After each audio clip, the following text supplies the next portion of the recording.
My name is Paul Capel, and I am President and CEO of Junior Achievement of Central Maryland, and I would like to welcome you, a very warm welcome to the Junior Achievement Youth Workforce and Innovation Center. Just by a show of hands, who's been here before? I know Courtney has a few. Oh, well, good. Okay, so you have to promise. I mean, it's going to be a great program this afternoon and into early evening.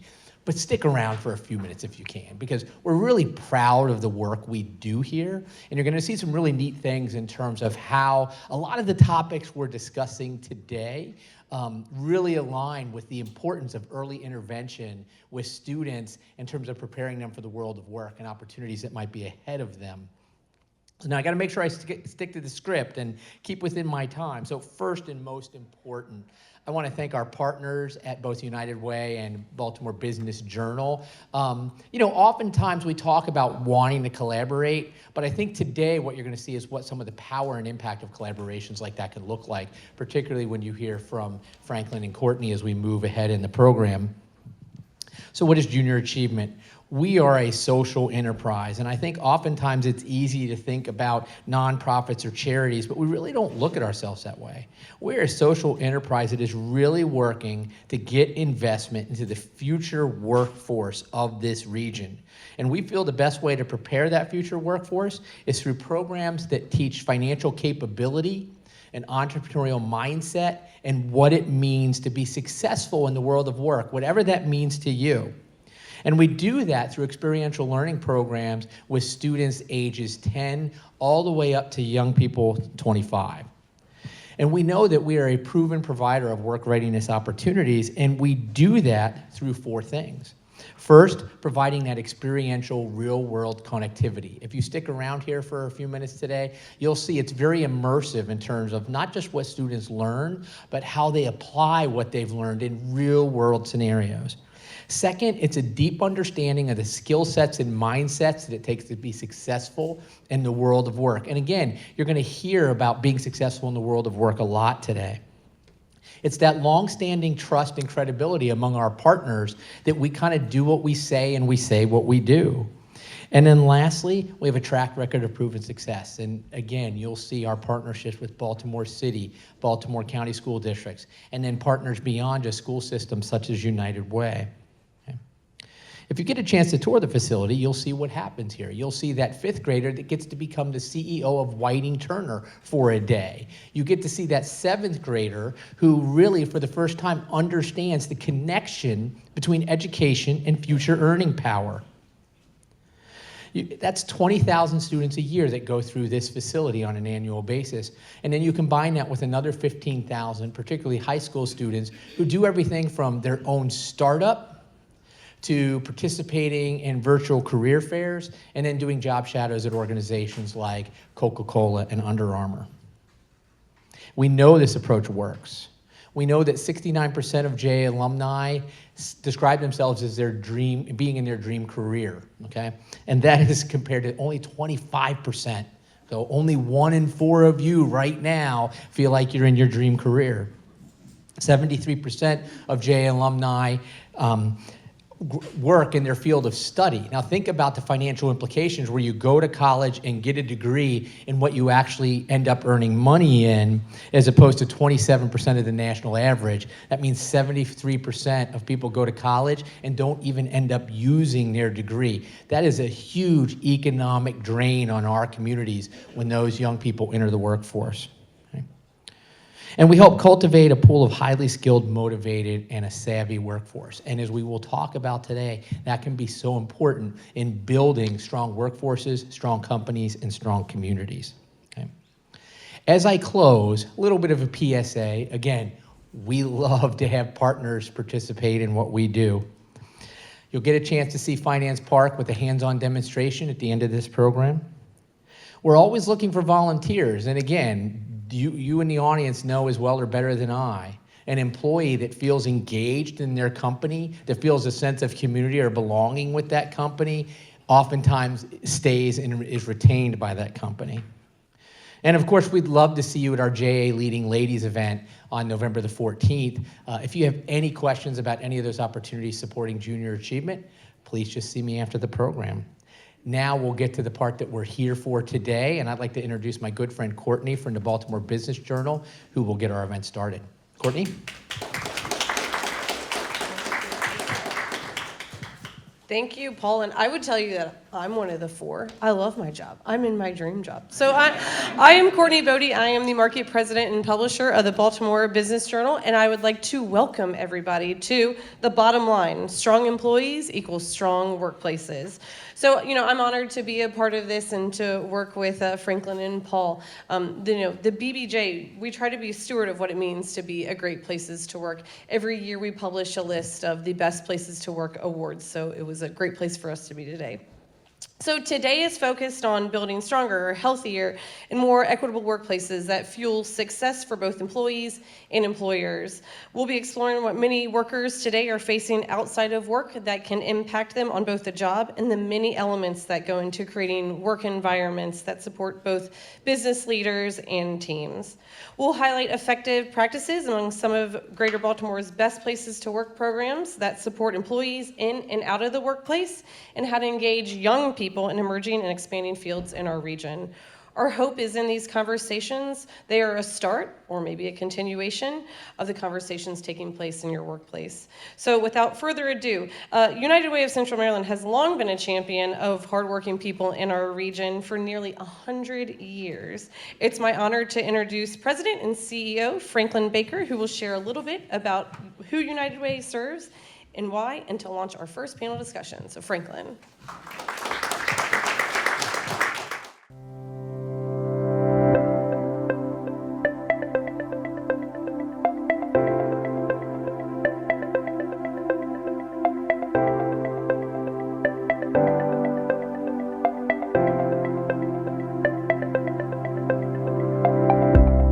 Good afternoon, everyone. Absolutely pitiful. Good afternoon, everyone. Are you happy to be here? Pretend for the next couple hours. Glad to see all of you, and thank you so much for being a part of this important conversation. And that's what it is. It's really a conversation. It's adults. I love adult learning, because adult learning means everyone assumes people have information and knowledge. We're just sharing what we know, what we experience. And hopefully it in some ways bleeds into your further learning, and it helps you in some way, but also me, and also our panelists, and everyone who's a part of this conversation will walk out better for having been here today. Does that make sense? So we are, at United Way, we really do work to advance what you see on this sign. We want to advance opportunity and equity. We also want to advance access for every single person we serve in our region. That's so important for us. It shows up in different manners, different places, differently. But it's all about providing these three things. All the work we do is centers around that as a goal. How do we increase access, opportunity, and equity? So as was mentioned by Paul, if every one of our neighbors are strong, it means strong neighborhoods and a stronger economy, stronger Maryland, stronger region. So important. And we do that really by making people safe. Safe housing, a job that can pay the bills, right? Making sure they have transportation to get to and fro. How do we stabilize the mental health concerns? We saw that during the pandemic when lots and lots of people were worried, concerned about what does it mean for me and my family, calling our 211 helpline to get assistance. How does that work for them as individuals? So our job is to make sure we bring stability, we break down barriers, we create additional sense of, I can do this.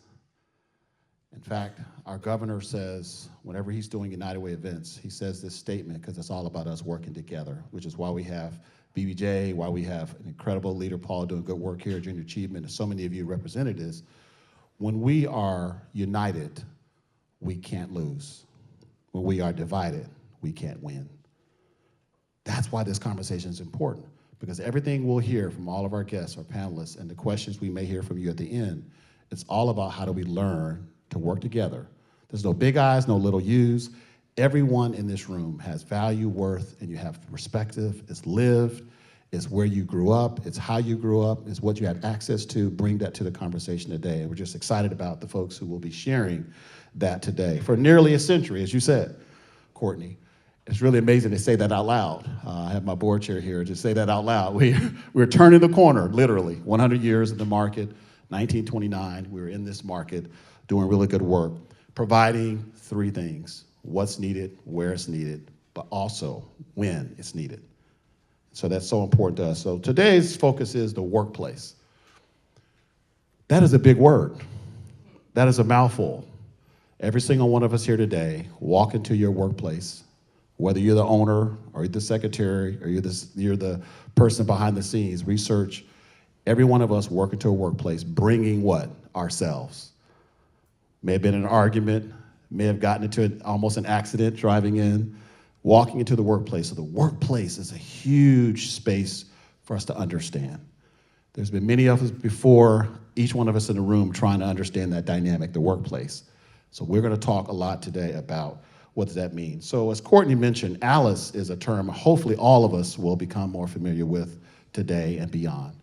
It stands for Asset Limited, Income Constrained, Employed. These are people working 1, 2, 3 jobs, but still can't keep pace with the state's high cost of living. In the state of Maryland, different than New Jersey, but in the state of Maryland, we have over 2.3 million households, 900,000 of which are ALICE. They're working very diligently. These are essential workers that literally can't make sure they cover the essentials in their life, right? And that should be striking to some of us who are not familiar with this term, and that's what we've been tracking for the last many years. And so we know that it is really tough for a lot of people to survive, right? It's very difficult. For example, a job paying, say, $50,000, right, or $60,000 is likely fair compensation of a certain position. But for a sole earner in a family of 4 here in Central Maryland, now get this, it takes $80,000 minimum just to survive, let alone to begin to thrive. So our job here is to talk about what we can do to improve the plight of these individuals, particularly as they show up in the workplace from day to day. And so in our state, 39%, 2 out of 5 households are ALICE, right? They're under the radar screen. Many of us employers in the room, we have a good segment of our workers who are meeting that definition of ALICE. They have lots of pride, dignity, worth, right? And we should treat them, every single person, with dignity and respect, but they're struggling, right? They're just trying to make ends meet. So our job is to understand this in a little deeper way. So our first panel will share with you in more detail the challenges that are faced by ALICE workers, what needs to change to really just help them on a stronger path, and some ideas we hope that will help all of us as we think about improving the work scenario for them. So we'll ask our panelists to come up now. We have them, Kieran here, and April and Wendy, if you'll come up now and have a seat, and we'll hand you the mic as we're posing questions, but we will ask you each to briefly has quotes around it, briefly introduce yourself to the audience today. We're grateful for your presence. You got water there? Okay, excellent.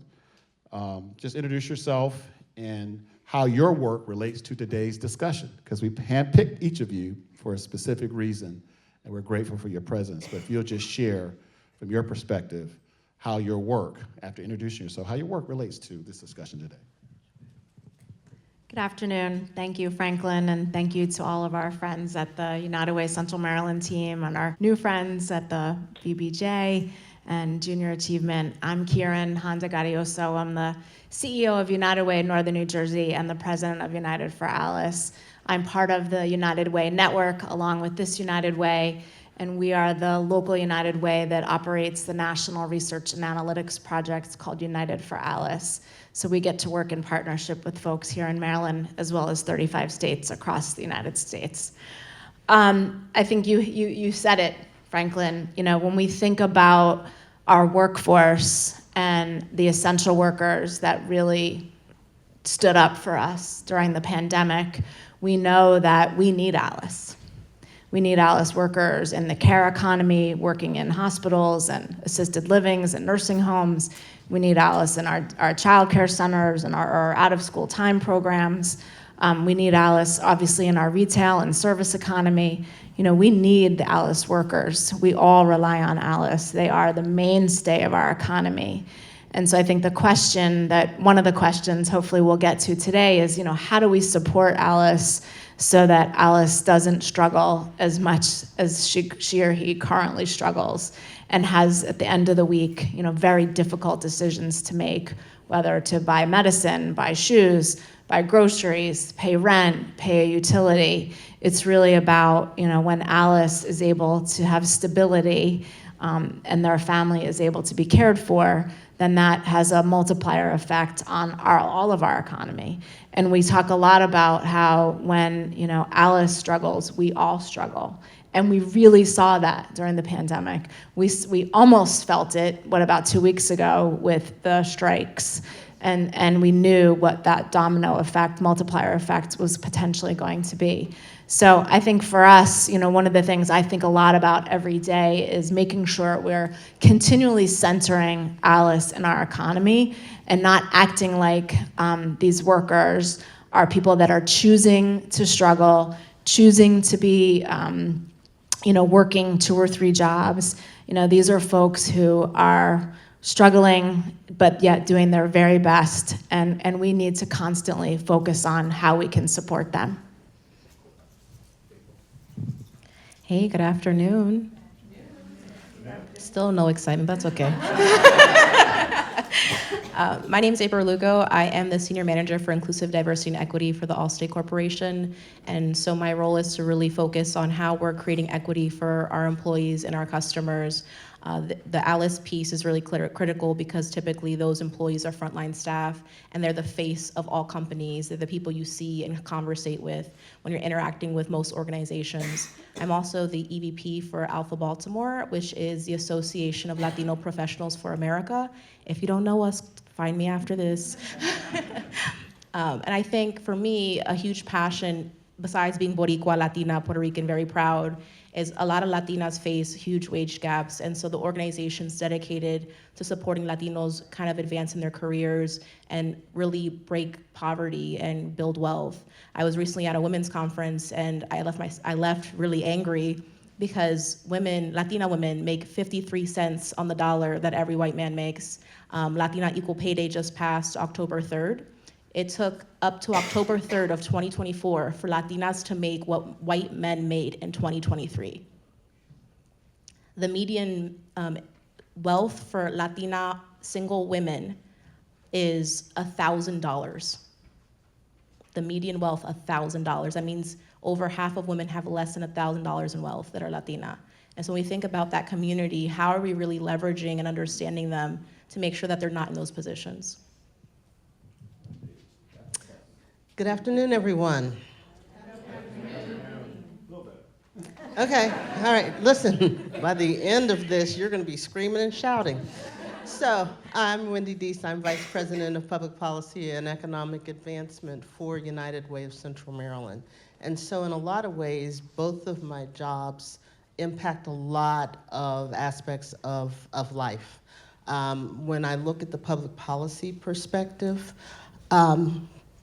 we can't do this work alone, and people's lives can't change unless we get the right policies and the right bills on the books to ease the burden. So the work that I'm involved in as it relates to Alice is really trying to help our elected officials understand Alice, understand the issues, help them to see that the issues that are addressing aren't just issues. There are people at the end of that road who are going to be impacted by those decisions. And so one of the things that we really are trying to do is make sure that the legislation that we support is human-centered, because without that, we all lose our dignity. And the other part of it is in the workforce development space. When I started down this path anyway, and was looking at the work that we were doing, one of the things that I said was that we do more than just workforce development. We're looking at the economic advancement and opportunities for people, and our approach needs to be more long-term and systemic. And so that's kind of the focus of our work. and the things that we believe will have a significant impact on those who are living as Alice. Thank you to our guests. You see why we picked all three of them? So my question to you, Karen, is you were at the heart and center. You weren't the CEO at the time. I think you were a COO, but you're at the heart and center of this whole movement, Alice movement, which became United for Alice. So share with the group what the Alice movement is and why the pandemic was so important for the movement. So as Franklin said, the movement really started in New Jersey, and I was sharing with my new friend that our United Way at the time was really just looking to understand what was going on in our community. Very high wealth pockets of New Jersey, and our board and staff at the time where we're seeing tremendous demand for services, childcare, medicine assistance, housing supports, all the things that we know about.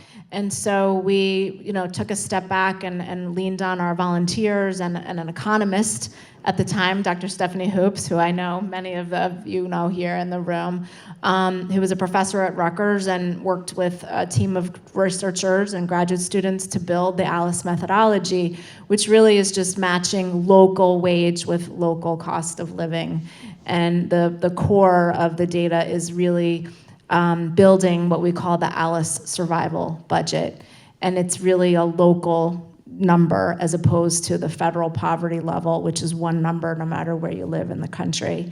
And so what we've been able to do is, extend the research and the data to United Ways and foundations and governments and businesses all over the country that are part of the United Way network and who all really want to focus on really understanding the needs specifically for Alice and families in poverty, but then also, to Wendy's point and April's point, really want to drive solutions and programs and interventions to help serve Alice. We know that there are 54 million households in the United States that fall below the Alice threshold. So that's either Alice or in poverty. In New Jersey, it's 37% Alice in poverty. I think you guys are 39, right? 39, so right around there. And when you think about what that data tells us, it's not something that's really discussed, right? Because you don't really see who Alice is. There are folks that really are at the center of disaster recovery and response. We're seeing that now. There are folks that also, during a disaster, can't get to work, but yet somehow figure out how to get through. And so, as Franklin said, over the last 17 years, we've built this Alice movement in partnership with United Ways and other stakeholders across the country. And our big goal right now is to make the Alice survival budget this country's measure of financial hardship and to stop using the federal poverty level, which is antiquated and not relevant. That was awesome. That was awesome. So thank you so much for that. And just an addendum, she won't share this, but there are 30 states in the country that are part of the Alice movement since they 35 now. Okay, I got the latest. 35. We haven't talked in a couple. I know. So 35. And the other thing, and correct me on the number, my latest number was over 700 United Ways, over 1,000 United Ways in the country. Over 700 United Ways are part of the movement in 35 states. Am I correct? All right.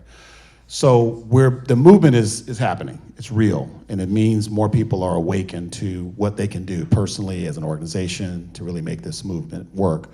So April, wanted to just pivot to you. So you and your work, you're very privy to some of the challenges, some of the barriers, right? Some of the formidable challenges that a lot of Alice workers face. Can you just talk a little bit about, from your lens, what are some of those barriers like? And you have a very unique perspective. All right, great. I think I'm going to answer this question twofold, starting with the personal piece. My mother had me, she was 14 years old, and so I know what it's like to live in Alice. I saw my mother work 2-3 jobs her entire life and constantly stress about how to keep the lights on, how to keep us fed, and how to keep clothes on our back. I think it's what created my drive in this equity space. And it's interesting because I kind of grew up with my mom at that age. She's 14, we were growing up together. And now she's married, stable house environment, and you know what she's doing? Going back to college, getting her degree in HR. Yeah, she's a straight A student at Penn State University, and it's not that she wasn't capable back then, it's that when you're in crisis, all you're thinking about is the crisis. You're not gonna pause and think 6 months from now because I need to survive today. And so seeing her in this new environment, it's interesting because I knew she always could, now she can. And I use the analogy of if someone's robbing your house, you're not thinking about upgrading your security system, right? Yeah. You're thinking about survival. And bringing that into the professional space, when I'm working with senior leaders and advising on their employee base, what I've noticed is there's such a disconnect between senior leaders and frontline employees. A lot of senior leaders are coming from generations of wealth, their parents went to college, they've always known college, and they take a paternalistic approach to their employees, which is, I know what's best for you because I'm better in some way, and I'm gonna show you what to do. And they create all these wonderful programs that are not accessible to these employees or not reliable. We think about tuition reimbursement. I don't have $5,000 to give to get reimbursed, so it's not useful to me. But that comes from disconnect and that paternalistic approach. How do we engage employees in decision making? And because I'm Latina, I have to mention, there's a cultural lens as well. When I think about my mom immigrated here when she was 12 years old, and there's so many cultural pieces with immigrating here, first, second, third gen in the country, you're taking the values of your country here and you don't know what your rights are, what you're entitled to, how to navigate. Even when I have conversations with my family about pushing back or asking my senior leader a question, they're like, don't do that, they're gonna fire you. They can't just fire me, like that's not a thing. I have rights. But they come from places where those rights don't exist. And so how do we really engage these employees differently? And adding like language barrier and accentness and the perceptions that people who have accents are less intelligent, it really creates the perfect kind of chaos for them to not be able to break those barriers. I wanted you to keep going, but I'm looking at my timekeeper over here. So if after the session today you have questions, say, go deeper, April, go deeper. She'll be available. As it relates to public policy and advocacy, Wendy, obviously I'm down on the Hill with you and we're doing the rounds with legislative officials. How do we bring it home to them and make it clear, whether it's tools or reports or information? How do we actually put fuel to them to take action? And you've been doing a lot of this work with some of your team members that are here. We'd love to hear that. So one of the things that I would say is that Alice was a great start for us. We were able to really describe the situation of those who are struggling. But our United Way recognized that there was another part of the story that we needed to tell, and that story was around the benefits cliff. Because many of the people who we are serving are recipients of some type of public benefit. And so we spent the time to have a study conducted. And between the benefits cliff and the Alice report, we had some pretty significant and substantial information that we could share with our elected officials. Because we are in the streets, we are right next to the people, working with them in their neighborhoods and communities. We bring a fresh and a different perspective than a lot of others can bring to our elected officials. And if you could just bear with me as I share a story. So we're gonna call this person Alice. It's about as original as I can get, okay? Oh, okay, Alicia, okay? Alicia is struggling financially, okay? She's behind in her rent because she was late picking up her child from childcare. So of course she had to pay a penalty. She was late getting to childcare to pick up her child because she had to work late at work. Why did she have to work late at work? Because she was late getting there that morning and she couldn't leave before she had put in those 8 hours. Well, why was she late to work? She was late to work because her car broke down. She doesn't have any money to get the car fixed and certainly isn't going to be able to purchase a new vehicle to, provide for her family. So life happens. And oftentimes for Alice, it is it's a domino effect. And when you're talking to elected officials, oftentimes they're looking at one issue or the other. We've got to blend it together. We've got to show them the connectivity. We can't just address health today, education tomorrow, and housing the next day. We've got to be able to look at it from a holistic perspective, get to the root cause of what the issues are, and then we can begin to talk about solutions. Great story. I remember Alicia. I remember her. So from your lens, Karen, part of the value of partnering with you and this entire movement, being a part of it, is every 2 years we get an update. Every 2 years we get an update of new information, latest, greatest information on the ground, neighborhood-centered, et cetera. But also, laced on top of that, is the various lenses that your organization does with the comparison between white, black, Latinx, et cetera, and also the comparison in terms of like the health statistics that matter, all those things that we think about sometimes we don't really focus on, the children, status of the children and Alice. So I wanted you to maybe just share either off the cuff or just what you know, this sense of the differences between those groups and why is that so important for us to track when you think about the people that are Alice, but they come from a different platform, right? Thank you for that question, because I wanted to talk about the disproportionate impact that we see on Black and brown households, right? So we know that 62% of households that are Alice are also Black, 57% are Latino or Latina. So we know, it's not a question, we know that there's a disproportionate impact, and we track that over time. Those numbers have not gone down, they are going up. And we're seeing the numbers among Latino families increasing at a greater rate than our Black households. So we know, and when we wonder, I think April said it best, a lot of the policies and practices that reinforce a lack of access to education, opportunity, and equity are really rooted in systemic racism and institutional racism.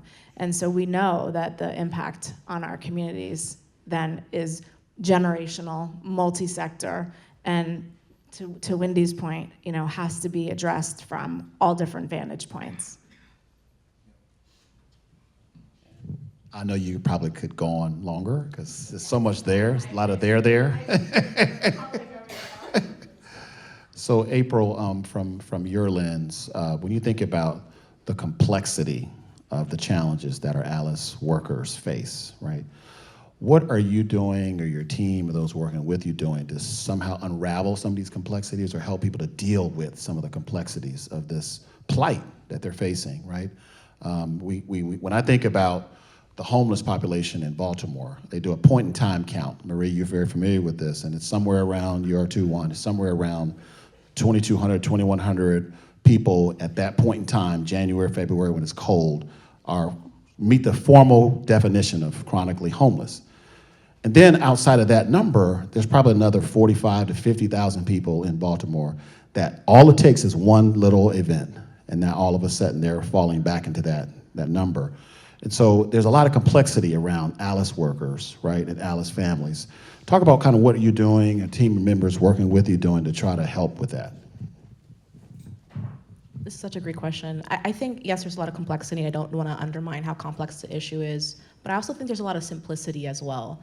And I think a lot of organizations are so uncomfortable having these conversations with these workers because it is awkward, right? To have these personal dialogues around childcare and finances and homelessness. And sometimes it's easier not to ask. But I think the key point, and I kind of hinted to this earlier, is if we stop this paternalistic approach of let me do this for you, I am not going to include you in the conversation, include these workers and individuals in the solution, often those solutions are going to be tangible. I use this example. There was a food bank in the inner city serving a Latino community, and nobody was going to it. but a lot of those families were Alice families. Why? Because the foods weren't things they ate. So they replaced it with tortilla shells and salsa and rice and beans. And suddenly, everyone was going to the center. You know how they solved for this? They just asked people why they weren't going, right? It's so simple, but because we're uncomfortable, we won't step into these spaces. I see my timer, man, so I will wrap. Oh, okay. I was like, man, that was fast. He said, okay. And then I also think another piece is to the point when we have generational knowledge, we understand where we come from. I think for me, what has led me to excel in the equity space is that I came from so much disadvantage.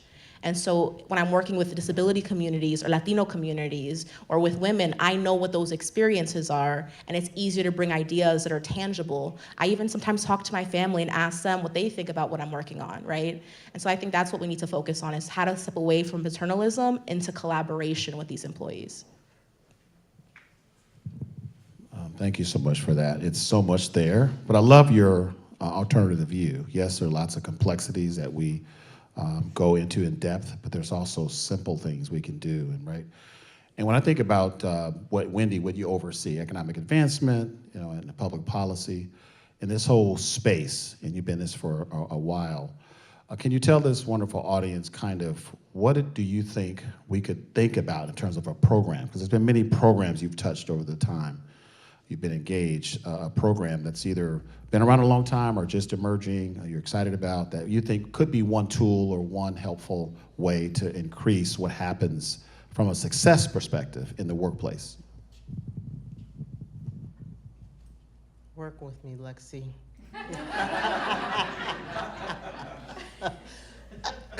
So I'm just going to jump to the end in terms of what I'm excited about. For the last several years, we've been in search of a model that we could replicate here in Central Maryland that could really be a game changer for our workforce. And I was sharing with Maria earlier that when I started down this road, employers were saying, we can't find good employees. Guess what they're saying today? The same thing. When you talk to the workforce trainers, we're training all these people and nobody's hiring them. Somewhere along the line, there's gotta be a bridge that brings it together, and I think that we've landed on that. So about 20 years ago, a gentleman by the name of Mark Peters established a model called The Source. And The Source was providing in-house resource navigators to help people address many of the barriers and challenges that we've talked about so far. And so we're calling our model Workways. What happens with Workways? Well, when we identify a partner, we will develop a schedule where our resource navigator is actually on site so that employees get to know that individual. They begin to develop trust. And as they are encountering situations like Alicia, there's someone that is on staff or on site who can assist them. Now, I'm imagining that many of you in the audience are responsible for people or work in the HR space. Think of the time that you're spending helping people, counseling people, trying to find resources for people. And when you look at, when you're talking to your boss and they're saying, well, why isn't this getting done or whatever, how can you really not justify, but how do you get the help that you need so that you can be devoted to your job and get the help that the employees need? And so we're very excited about this model, and we're so excited that we chose to actually launch it and pilot it at United Way. And so we launched it in March. We have a little over 200 employees, and so far, as of 7 months, we have reached 17% of our workforce. Now, many people would not think that Alice works there. Alice is everywhere. Alice is an essential worker, and Alice is also others who are just challenged at some point in time to do what they need to do. And just to share with you the things that we're hearing from our our workforce is mental health and housing are tied for number 1. Tied for number 2, I wrote this, is financial wellness and education. And tied for 3rd place, legal services and food security. It's the same thing that Alice is looking for. It's the same thing many of us are looking for. We just don't know what resources are available. We don't know where to turn, and we don't know what's available. And that's what Workways is all about, connecting the people to the resources to get the help that they need so they can free up all of you to do the jobs that were designed for you, while also helping that employee navigate the challenges that they're facing. Thank you, Whitney. I want to double click on that just for a second before I go to you, Karen, to start wrapping up. And that is, something happened on March 27th, 2 a.m. in Baltimore. Can I see a show of hands? You know what I'm referring to? The bridge collapse, right? And there are many Latinx folks that were either directly connected because of death of one of the workers, but connected in terms of, that's my uncle, that's my cousin, this person helps me to be employed. Rippling effects from that incident. And there's so many needs that we could identify, Wendy, in this space as a direct result of things like this. Can you just talk just a little bit longer around kind of why getting this Workways program up and running and companies beginning to sign up, and how it's so important to not just this sense of the folks who are first line, first defense, but a lot of other people you described. There's so many people that could use and benefit from the type of resources that are made available. So, Karen, you said that when we struggle, Alice struggles more. Well, when we bleed, Alice hemorrhages. And when you think about the pandemic, and if you think about the bridge collapse, literally, we were on the brink of a hemorrhage of people who had no place to go because they couldn't keep a roof over their heads, children, family. Everyone basically has been impacted by the crises. And guess what, folks? If you've lived over these last, 2 weeks, these crises are continuing to come. And we can't afford to have people struggling. Ryan, our chair, board chair, said, Wendy, why are people coming? Why are they seeking help? Because they've always needed the help. They just didn't know where to go. And this is a lifeline for our employees. So Gallup does a workforce study every year, and they look at productivity. And part of it is to put a dollar figure on loss of productivity of workers because of all of the interruptions and challenges that they're facing. Does anyone want to guess what the figure is for 2024? How much in dollars of productivity is lost? And this is a global number. Anyone want to throw out a figure? 30 billion. Okay, nice guess. Anyone else? You ready? $8.9 trillion are lost globally on productivity. Okay, if that's not enough to want to do something, then I don't know what else to say. People need help. People sitting next to you, people working next to you, the accountant, the doctor. Let's not discount them. And let's not go in there looking for some downtrodden person who may be hungry this morning because they ran out of oatmeal.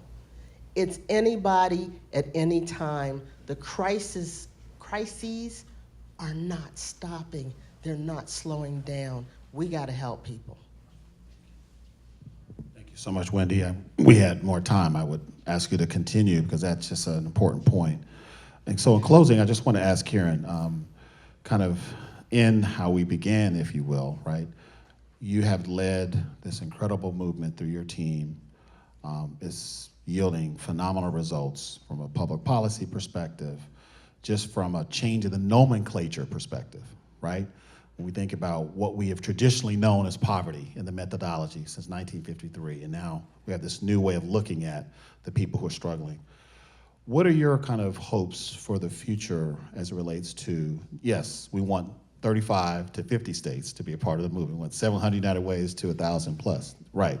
But what's kind of your hope relative to how this movement can really help the plight of these individuals and households that we label as ALICE? Thank you. That is the question, right? I think it's the, what was it, 9 trillion? 8.9 trillion. So I think that's the $8.9 trillion question for us. But, you know, when we think about where we are now in this movement and what we're seeing, I think the thing that gives me hope and that gets me excited is the solutions and the interventions and the supports, like Workways, like a program we operate called Alice at Work. It's really about what we're doing as a movement, as a network, with partners like all of you and many others to really drive change. The data sets the table, it tells us what's happening, it gives us perspective, but it's the solutions and the actions that allow us to really make change. And I think we're seeing tremendous innovation. The pandemic forced innovation for so many of us. And so we really know we can make a difference. It's about how we do it. Can we give it up for our three panelists? They're gonna remain seated for a few minutes. We learned a lot, not just stats, Paul, right? But we learned some stories. Alicia, you're gonna remember that, you know, what she dealt with. But a lot of you, as I said at the beginning, have lots and lots of knowledge and lots of touch points along your journey. People always say, oh, there's 6 degrees of separation. Not from my perspective. It's probably like 1 or 2 max degrees of separation. When you think about relating to others and being in a position that you can empathize for the situation. So I just want to hear from a few of you for the time we have. Keep me on point, Alexi. For the time we have relative to asking a question of the panelists or myself, we want to try to address that as quickly as we can and then turn it over to the next panel. Questions, popcorn, you know, raise your hand. We won't bring you a mic, just stand, use your outside voice. We'll be okay with that. It's a small enough room. Just please stand, state who you are, please, and then we'll try to restate the question if we can. If you don't mind, please stand, yeah. So I'm Keisha Henry, and I manage hotels. Okay. And Alicia used to work for me. And, you know, I was really empathetic to Alicia. But the hotel's a 7-day, 24-hour operation. And it wasn't just that one day Alicia's car broke down. Right. And last week, it was something else, right?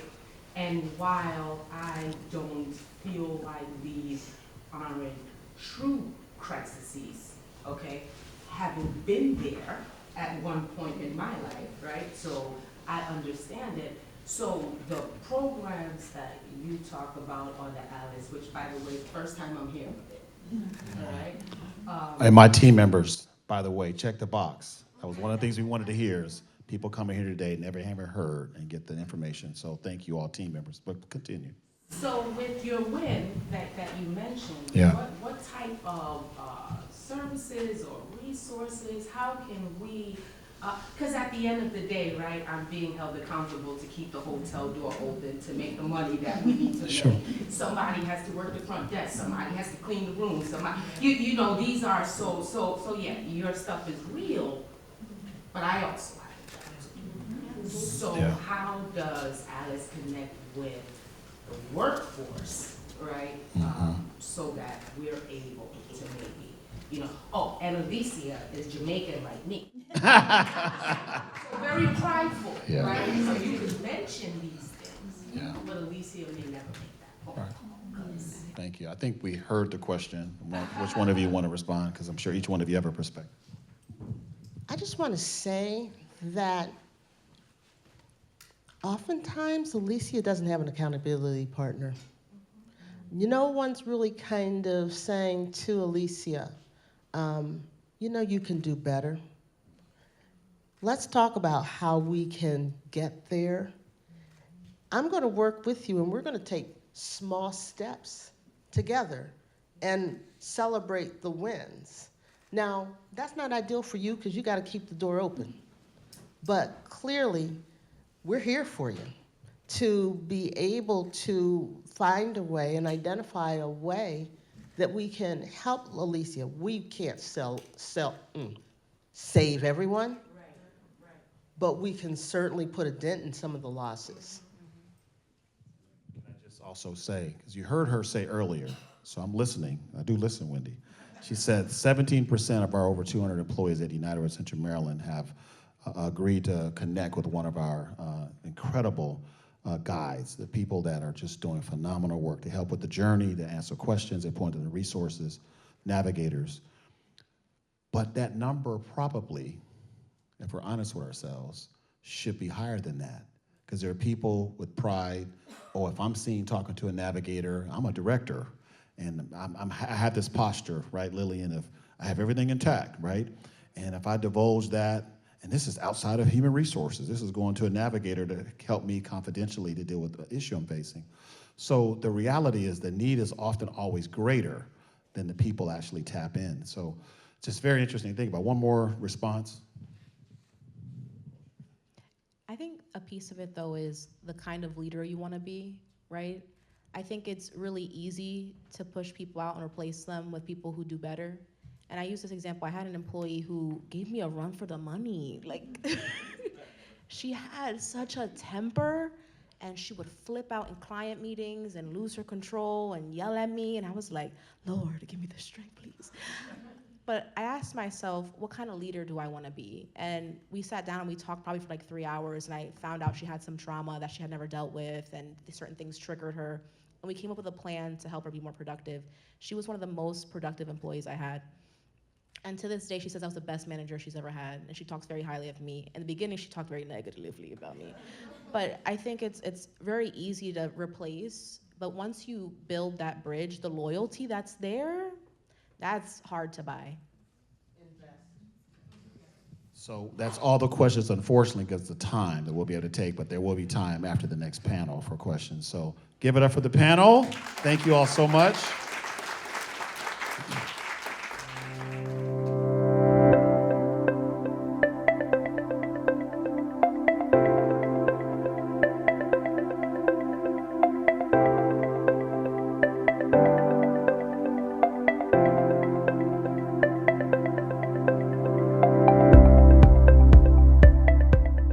Workplace culture and employee needs are an ever-changing activity. What does it take to help your teams bring their best to the workplace? How can we build stronger, healthier, and more equitable workplaces and engage your young people in our region's emerging and expanding fields? What are effective practices among some of Greater Baltimore's best places to work? Let's find out. Come on up, panel. All right, first we're going to go down the line and introduce yourselves. But first off, thank you for being here. So tell us who you are and a little bit about your role. Great. Good afternoon, everyone. My name is Michelle Roars, and I'm with United Way of Northern New Jersey. I work with the United for Alice team, and I'm the Senior Vice President of Strategies for Alice. Kieran kind of gave a nod to one of the programs that I work with, which is called United for Alice at Work. And we also have a child care initiative called United in Care that also focuses on Alice. Thank you. Thank you. Good afternoon. Thank you. My name is Juan Webster. I'm the Senior Corporate Director of Social Impact for Montage International. That is the parent company to Sagamore Pingree Baltimore. For the last 5.5 years, I served as a general manager of the Sagamore Pingree Baltimore. Miss Keisha Henry, I hear you. All right? We're going to talk. We're going to unpack a little bit. Right? Thank you. Good afternoon, everyone. Oh, thank you.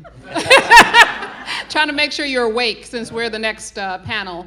I am Valda Coriat. I lead the North America marketing for condiments and sauces at McCormick. And I am also a board member of none other than the building you're sitting in, so Junior Achievement of Central Maryland. Good afternoon, everybody. My name is Marie Hartman, and I am one of the co-founders and executive vice president of a company called Hartman Executive Advisors. We are an independent technology leadership firm, and we work for CEOs and presidents across 7 industries. And our employees are across the country, but we are a small firm in that we have about 120 employees who work for us, but we have other team members too that are part-time as well as contractors. So we, because of the industries that we work in, there is not one organization that's not having labor issues. So this is near and dear to a lot of the clients who we work for. So thank you for introducing all of us. Okay, so we're going to start by talking about some of the industries that have Alice workers, and I think United Way planted Keisha in the audience for us. So, one, you employ a number of Alice workers. Keisha already alluded to some of the problems, but why don't you talk us through some of the issues that you face, and then talk about how the culture played a big role, too. Thank you for that question. I think when people think of hospitality, one of the largest sectors of employment, one of the biggest drivers why hotels are created is because there is an impact instantly. Jobs are created, so forth and so on. I think one of the challenges faced, specifically speaking of Sagamore, Pingy, Baltimore, we're introducing a luxury hotel product into a market that doesn't have a ton of luxury hotels. So you're talking about a learning curve, an opportunity. And now our job is to face this audience of strangers and give them a first impression of what luxury hospitality looks like. And for a large part, that is a daunting task because there's a training element, there's a service element, there's an awareness element. And I think we have not been met without some of the challenges, whether that be transportation to work or whether that be other things that people are dealing with just to get there. I always remind people that you have no idea what people have to go through just to get to that door to serve other people. Hospitality in general, I think sometimes we, as we are celebrators, we're cheerleaders, most of it usually leads to like something positive. You're welcoming, it's warm, it's kind. But what we don't know is that there are a lot of times in those 8, 10, 12, how many hours that associate is going to serve, this is the safest place that an associate is going to be during that time period. This is the only place where they're going to be celebrated and not tolerated. This is the only place where you have a sense of community, where someone's going to acknowledge you and give you the spirit that you need in a short amount of time. So that leads right into culture. So the opportunity we have often with culture is when you have a good culture, and you can have those associates be anchors and cheerleaders in the time that we have together. I think what's important is you give them something to give back of themselves, and you, one way and another, taking care of each other. Sorry, my time is up. Okay. I have a lot more to say on that. So Michelle, we'll move to you. Are there strong examples of companies that are trying to address the issues of helping Alice workers that you'd like to lift up? Yeah, and I think I'd like to start by just saying that we need to have our community employers, the businesses, really be a part of the solution. Oftentimes, we talk, Wendy, programs that social service agencies or government runs. But I think as we move forward in this Alice movement, bringing together all of you in this room and our business partners is really, really critical. And so having conversations about strategies that work is really important, and sharing them with others so that they can replicate them across various industries. I'll give a couple of real quick examples that, oftentimes we think that Alice needs a higher salary, higher wages, right? And of course that would be a great solution if we could do it. But there's some solutions that don't cost any money. Sometimes looking at how we're scheduling our employees and looking at, if they are commuting on a bus line, that they don't have to go an hour early to make sure that they get there on time, but maybe shift our schedules 15 minutes after the hour so that when the bus arrives, they're not late. Other things, like looking at family composition and if there's ways to work around childcare. We know that childcare is one of the highest budget items for an Alice family, and sometimes working out creative solutions about how we can help families close that gap as well.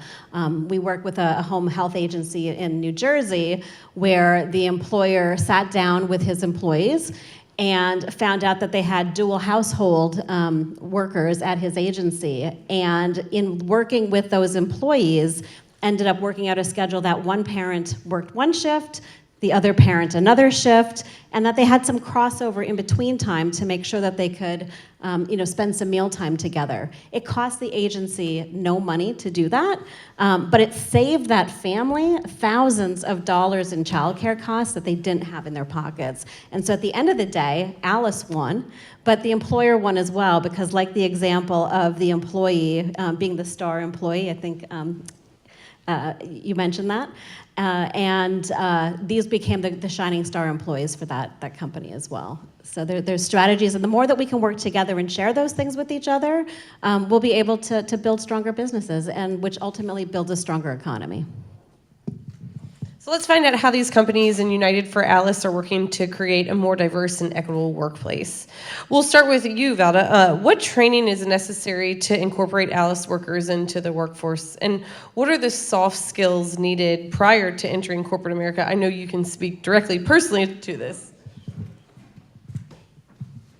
Well, first I'm going to give a quick context to who I am, because I mentioned what I do with McCormick.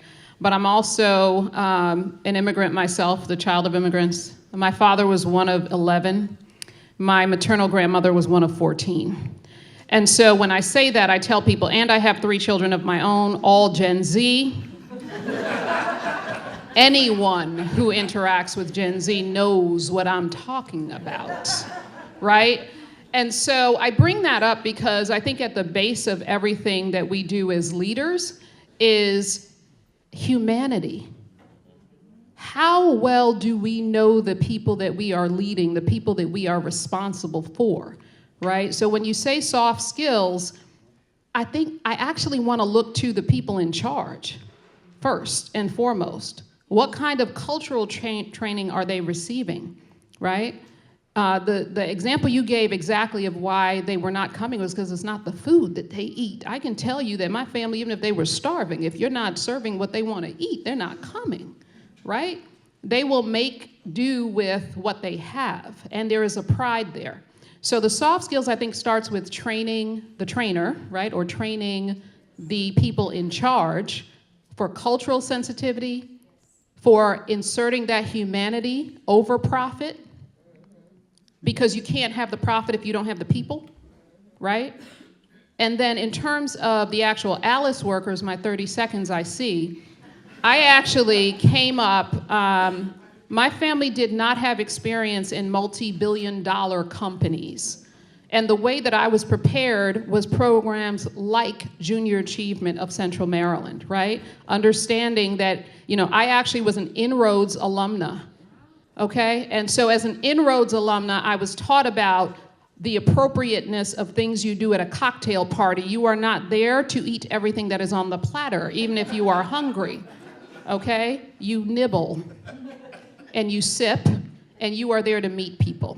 So programs like Junior Achievement of Central Maryland, Inroads, and others, the sooner that we connect with these young people, the sooner we give them the soft skills. But my real, message to leave with you all is, I think let's think about training the other way too. Does anybody else want to touch on this?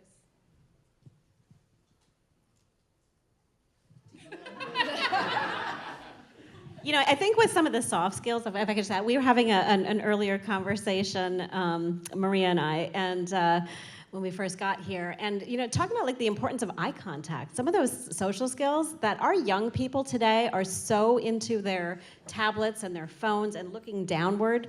My colleagues and I took the train up today, and I tell you, everybody on the train was looking down. Nobody had any idea what stops we were at, what beautiful scenery we were passing, the fall foliage. So eye contact is such an important thing. It's part of communicating. And we don't teach our young people about that today. And in fact, us older people are becoming, subjects of not doing that as well. So we need to teach the soft skills. So the U.S. economy has been in the headlines quite a bit recently, from market reports driven by fear to issues that hit closer to home, like somebody had mentioned the port strike earlier.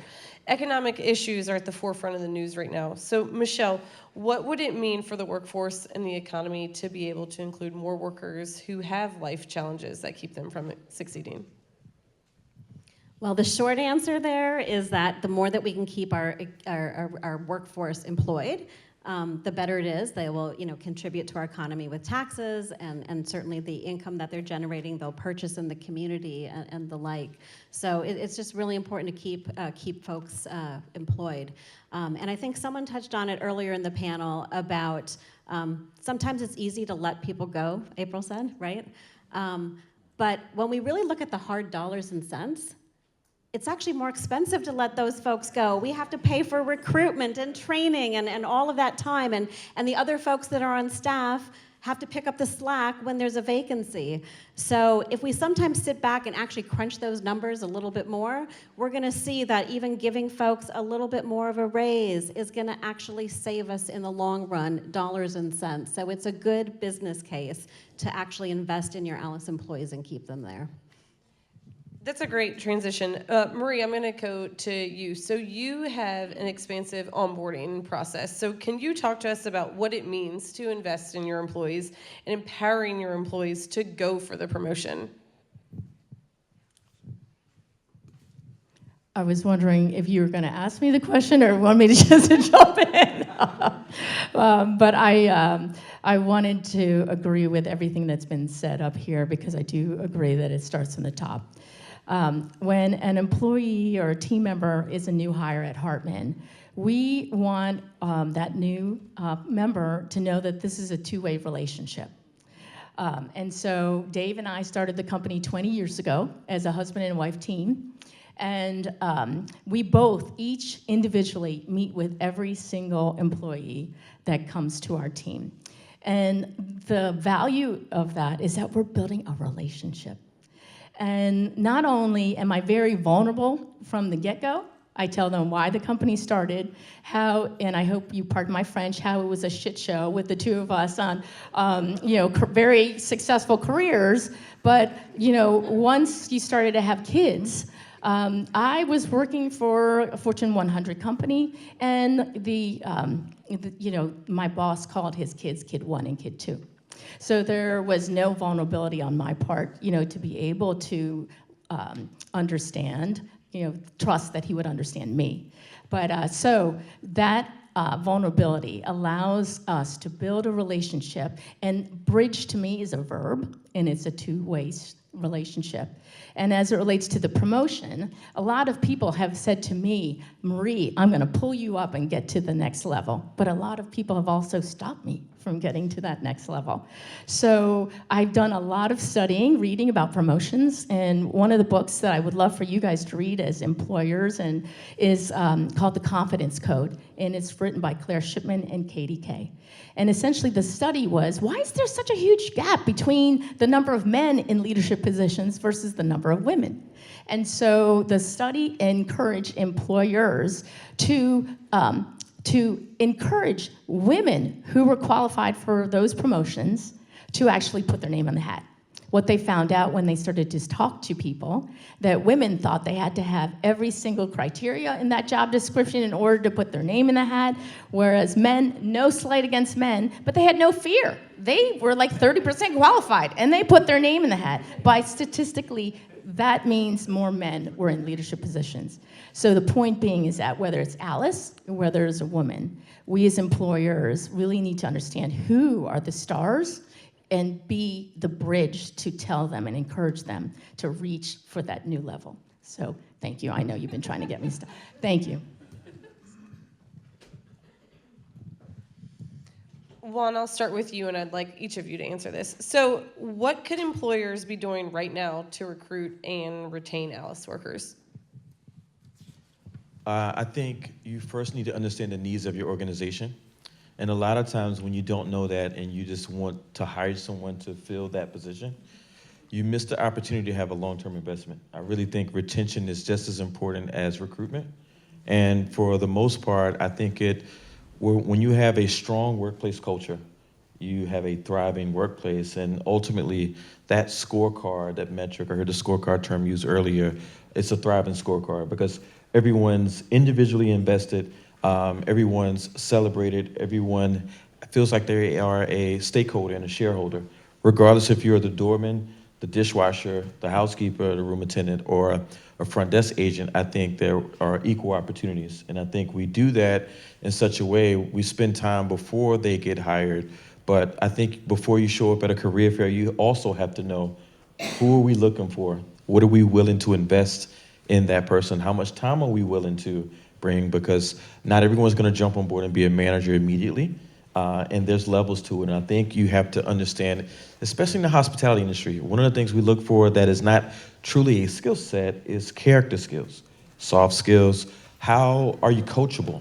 The main thing, like, do you have a sense of awareness, and can you adjust to the ever-evolving, changing industry that we're in? And I think I would rather take the risk on that associate and work with them to build them into a career versus this person can come in right away and start doing something that they've been doing the last 20 years at a location. Nothing wrong with that, but I'm talking about a sustainable pipeline. I think those things are necessary.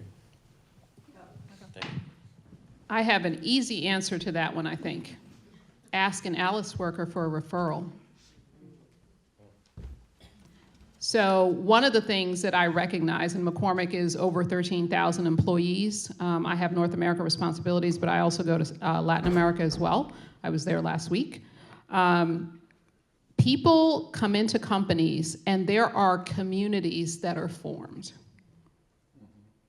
You spend so many hours at work that you will find a bestie, right? Likely someone who is at your level, maybe not above. If you're lucky, you get a mentor or a sponsor, as I have. But community is really important to a lot of these workers that we are talking about. When you say Black and brown, they have communities at church, they have communities through their country of origin, through language. So if you want Alice workers to thrive, believe it or not, counterintuitively maybe, you may need more Alice workers that know the workers you have. And as you develop and grow the ones that you have, they will also share what they've learned with who they've brought in because they want them to succeed as well. And I know this because my mother worked in a community development agency, and I remember them allowing her to bring me to events and to the office. And I watched the power of that. And she taught me the responsibility that I had because of the privilege that I had to be learning these skills before the audience that was in front of me. So I was younger than the rest of them. I was a little person sitting there. That I had a responsibility to teach and to bring others along with me. So for me, I think that's what it is. Recognize that within your organizations, there are communities. And as long as people feel a sense of belonging with at least one other person in that organization, then they probably will thrive and perform better. So one of the things that we have at Hartman is called the Book of Dreams. And let's face it, everybody needs a salary. Everybody needs a job. But one of the conversations we have right away is, what are you trying to accomplish and experiences for you and your family? And so this is an elective at Hartman, but 100% of people want to get their own page in this Book of Dreams. And it is both inspiring and humbling to know that Dave and I have 120 people's family's dreams riding on our dream. And so it affects the decisions that we make, it affects the way we show up and the way we want to lead. And we also use that book as a way for people to get to know one another. And so you get real fast at Hartman. We don't waste time. And because the power of relationships is exactly what everyone is looking for. We have an ambassador program, so every new person gets an ambassador, but that sole job is to be a friend to that person. So then when they walk into this room, of high-performing people that they think are better than them, they realize, hey, they're just normal with the same kinds of anxieties and challenges that we all have. So I do think that, one of the things that, as everyone was saying, some of the things are not expensive. They are really just the humanity of it all. And so I think a lot of you all in this room are decision makers.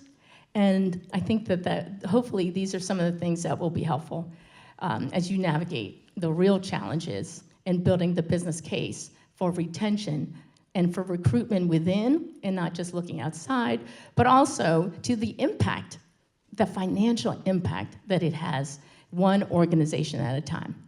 In the world that I live in, working for CEOs, you've got to know your numbers, you have to build the business case, and I think that's part of the bridge and the communication that we have is, in addition to advocating, is also one business at a time, understanding the net impact on their growth, because you will get the leader's attention.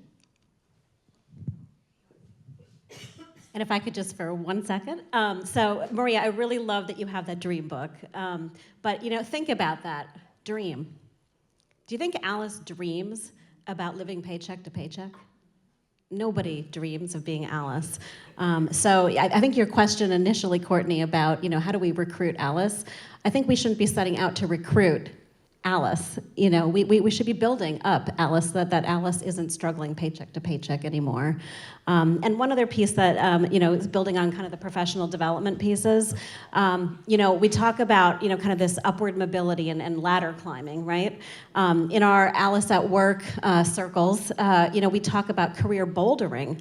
Sometimes being belonging in a company and succeeding is maybe moving parallel to another position where you can try out different skills or just become a different person, share the skills that you already have. And so I think we need to think about professional development sometimes in a different way as well. And for long-standing retention of employees, if someone's at a hotel in a housekeeping job for years and years, maybe there's another opportunity at the front desk. That may be a lateral move, but it might give them, a different sense of purpose. So I think we talk about strategies and ways to keep our employees engaged, meet them where they're at, that they feel a sense of belonging, but also that they're seen for the individual people that they actually are.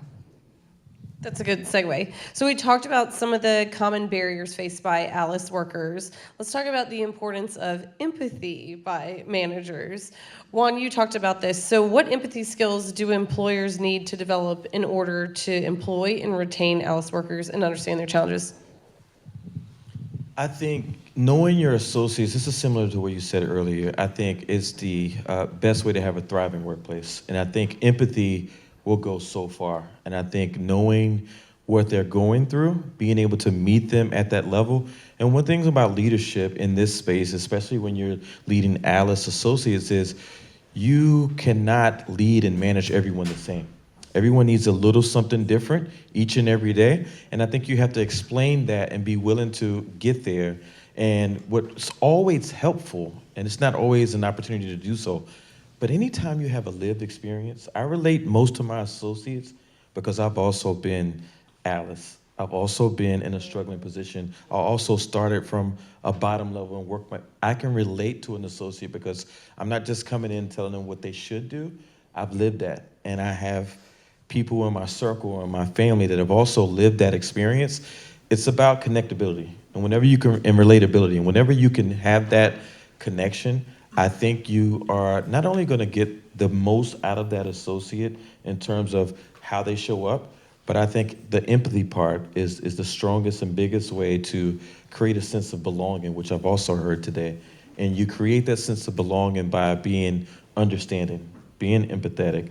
And there are times when you can manage up and manage down. There's times when you have to be able to be versatile enough to find productivity still, because at the end of the day, we are coming to do a job. But I think in a workplace that thrives, it has to start and end with the empathy. No matter what, we're relatable, regardless of your position, your tenure at work, where you come from. I think that's really important. I think we've seen some great examples too of people that have been promoted, right? So if you're promoted, you've been through the experience, you can help people out.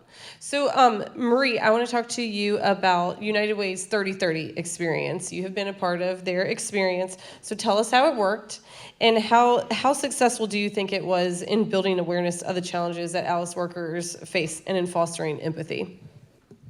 First of all, I forgot to mention that I've had the honor of serving on the United Way of Central Maryland Board for many, many years. And the catalyst for that was that Franklin and I became friends at a leadership program where I experienced the 30/30 program. And let me tell you, it changed the way I want to lead. It was that impactful and transformative. Why?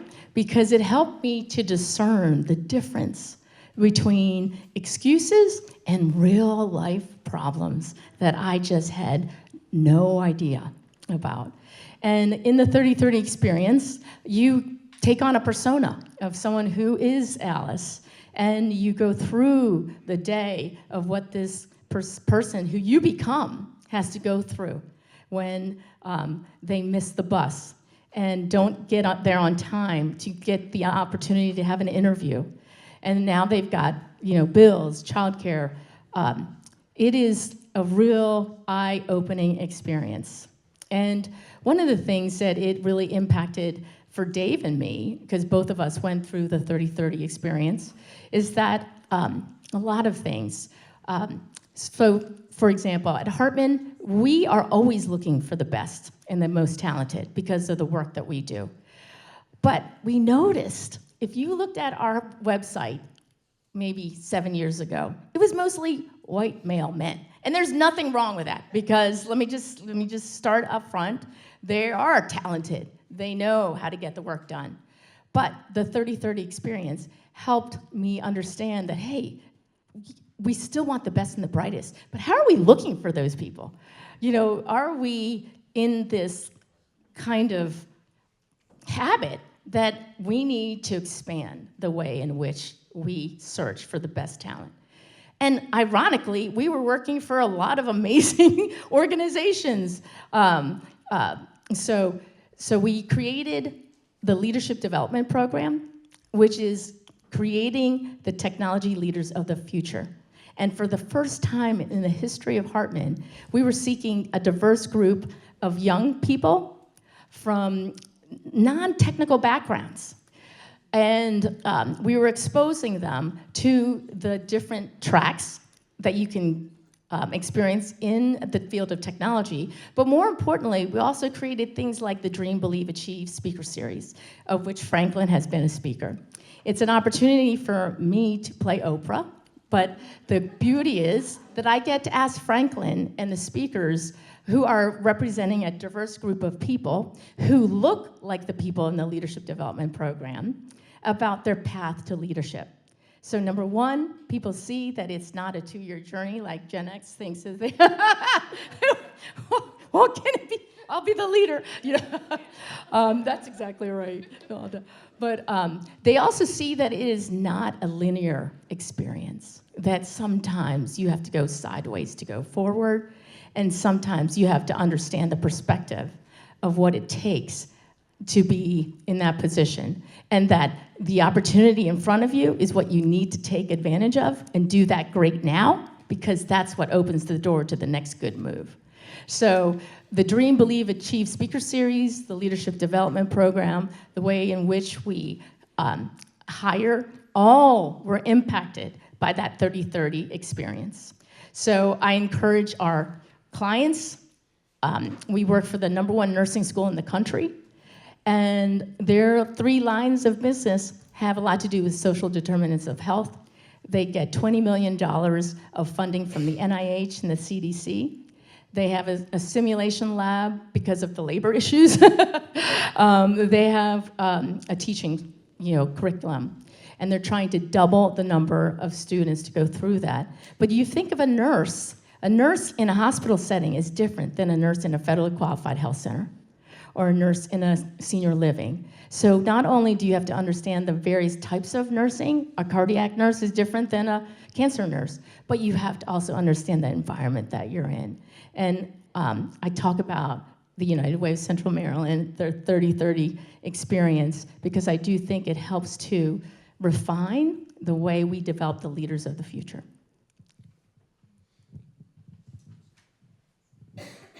Franklin said it earlier that adults are always learning, and the 30/30 experience is a great way for you to learn through experiential learning and see what these ALICE workers go through.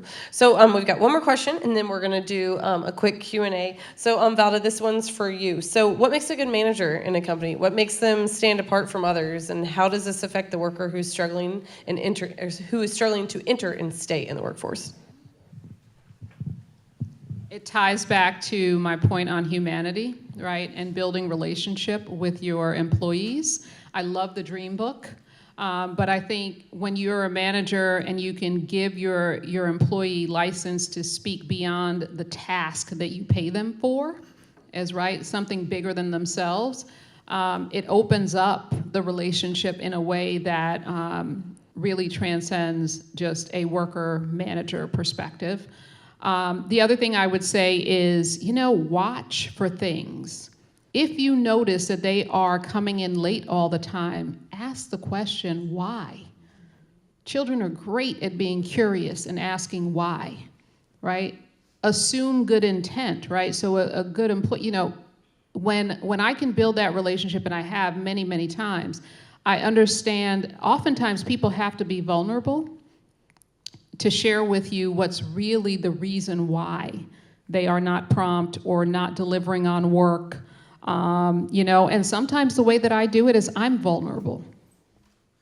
I tell them about my story, right? Or when I started in corporate America, gosh, that time goes by so fast. To share that, no, you may see me at this level and wow, I'm doing all these things that you think are amazing, but I didn't start that way, right? And I had to share my fears and my dreams, by the way, with someone. And because those people cared, then we sort of worked together. And there's some of those mentors and people that have been key in my life that I'm still in touch with, that I've known since I was 16 years old. That's the impact, right? So a really great manager is someone who connects on a human level, who allows themselves to be vulnerable, to give their employee license to do the same, and then of course from there shows them the path to success. And by the way, also opens doors for them and picks up the phone on their behalf. I'll tell you, there's a nonprofit that one of my daughters works with. You'd be amazed how that monthly cycle affects some young women. If they don't have what they need to show up in a way that they feel clean, right, and presentable, that could affect a lot of things. And then I think the other thing is share with them what does success look like in your organization? Because every company, every office of a company has a different culture, and successful people have a bit of a profile in that office. It doesn't mean they have to change themselves. They just have to know, they have to go in eyes wide open and know the environment that they're operating in, right? And each of us makes choices about, how much we're willing to, bend a little bit or not. So it's relationship, connect on a human level. We are not perfect, they are not perfect, and let's just walk this journey called life together. Thank you. All right, we have time for one or two questions. Stand up and introduce yourself and speak loudly. Hi. I work with Catalan Enterprises. We do government contracting and we work with commercial companies for moving and light construction. And I'm also a real estate agent, and I've done projects for flips of historic renovations and things of that nature. So I'm Alice. I actually am like a true Alice. because I am part-time if I'm employed and everything else, I'm an entrepreneur. The people who I work with are, yo necesito usar Duolingo todos los días porque yo no hablo español. Or even with French for like the Senegalese dudes who I pick up at Home Depot. I constantly, like, if you had Care.com, if you had Angie's List, if you had LinkedIn, all of these are sites where people try to promote themselves, but they have to pay added amounts of money to be like, hi, look at me, look at my picture. And I have to be like, hey you guys, like, get your Instagram, show like a really good video that you can like edge up to the ceiling without getting your paint onto the white ceiling and messing something up. Or show that you can cook this, or you can do this egg without charring up the frying pan. I did 23 years in restaurants. I'm moving on to construction and doing real estate and dealing with contracts and movers. Everyone who I work with is an Alice because we can't employ them full time. It's only gig economy.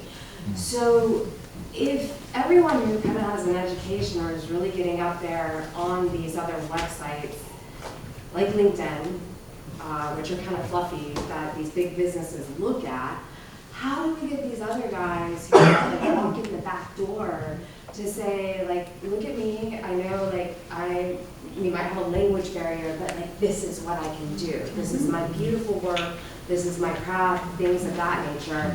And then is there like another way to gossip with other employers, like, okay, in Senegal, they're really the seamstress, so you might want to use them for like hanging the curtains, don't have them paint, but so-and-so, you can have them.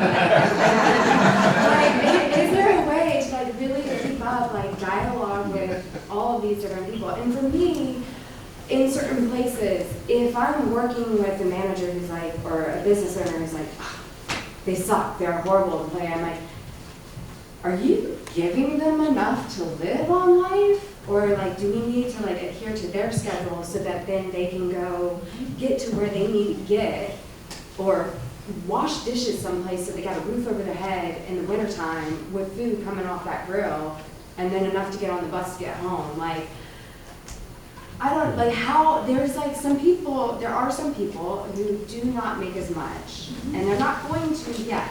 Like, they're not going to jump into the executive position or a higher dollar amount job. How would employers kind of say, oh, you're good, look at this, let me share this person? How, I'll have suggestions? I have a suggestion. Franklin. I believe, and please correct me, your question is, how do people get known who are Alice if they're doing a great job? Is that the question? And then sometimes some of the Alice people, yes, get known, and sometimes like they're not going to have enough opportunities to get known, and then they're back to square one, catching the yellow bus back over the Yes. sitting on the curb. Yes. Until another me picks them up. So. Yes, and so my answer to you is, and I'm only going to go from the lens of my own experience, because I am lucky enough to have a cleaning lady, and that cleaning lady helps me to be whole, okay? Because we work a lot, we travel a lot, we've got a lot going on, but the thing that she asked me to do, she said, I lost 2 accounts. Would you be able to help me to introduce me to other people? And that simple question, I was like, heck yeah. And all I have to do is text a couple gals, and before she knew it, she had more opportunities. So my answer to you is about that confidence to just ask, right? Because people do care, and people do want women who are cleaning your house to succeed. Because if you fail, then that impacts all of us, right? And so my answer to you is to encourage people, to let people know, if you are happy with the work that I'm doing, would you tell a couple friends and introduce me? And I think that is something that many people would say yes to. You don't need LinkedIn.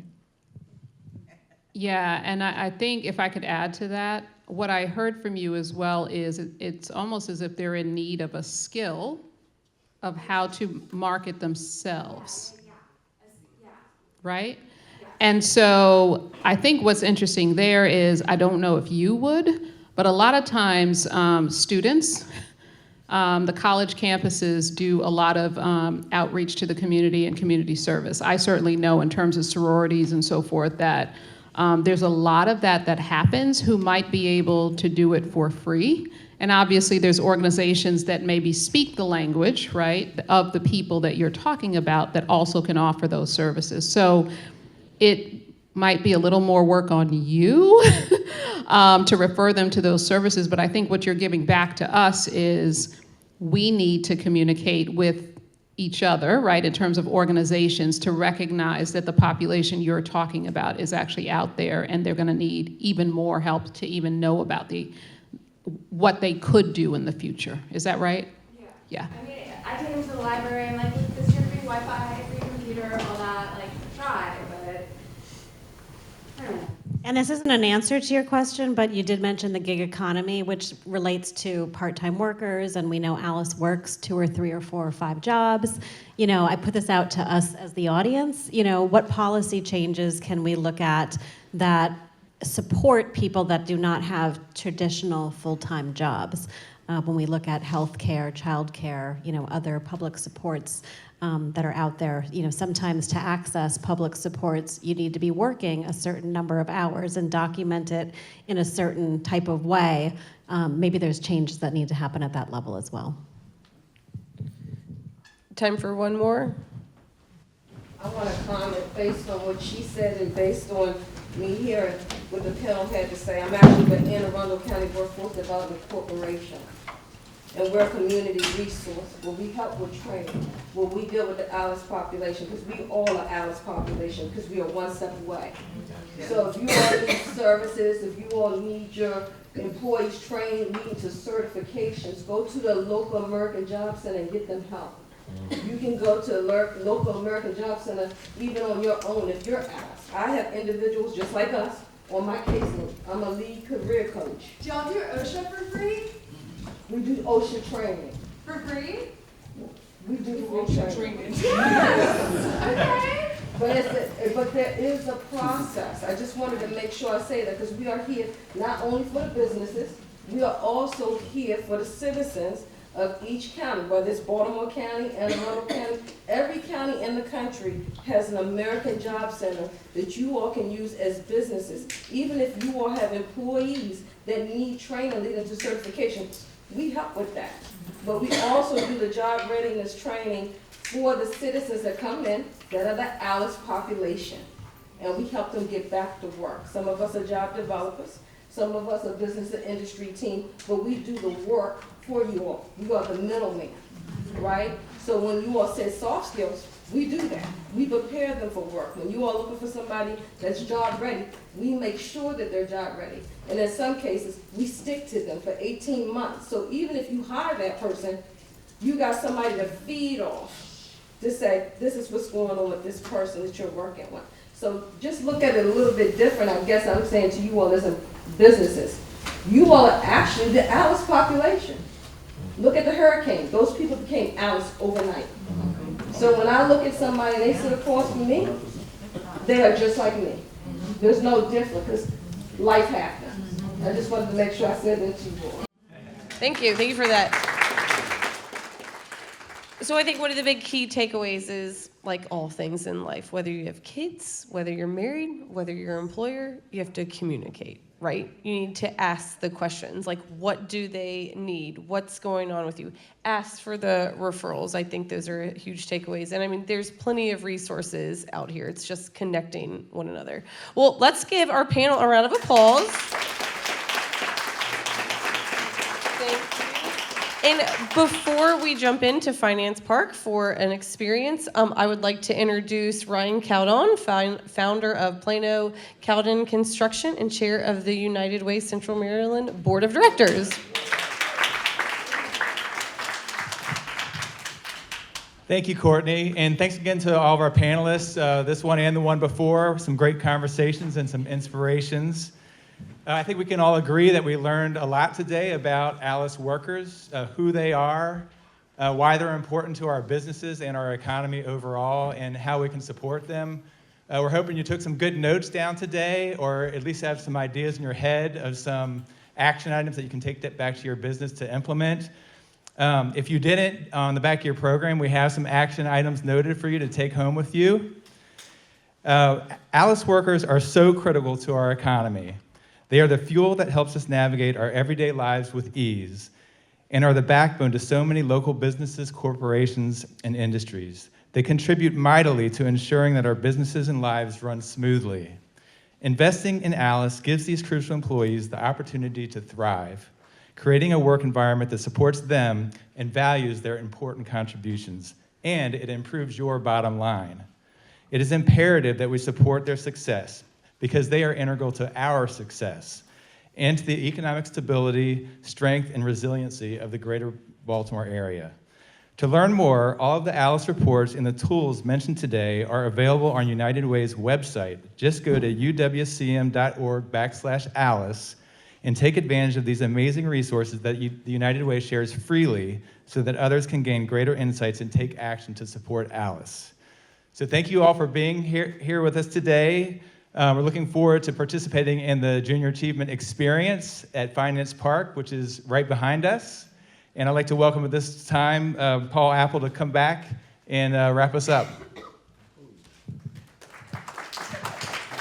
Thank you. So we're going to go ahead, bear with us as we kind of do a few logistics here. We hope you can stick around for a few extra minutes.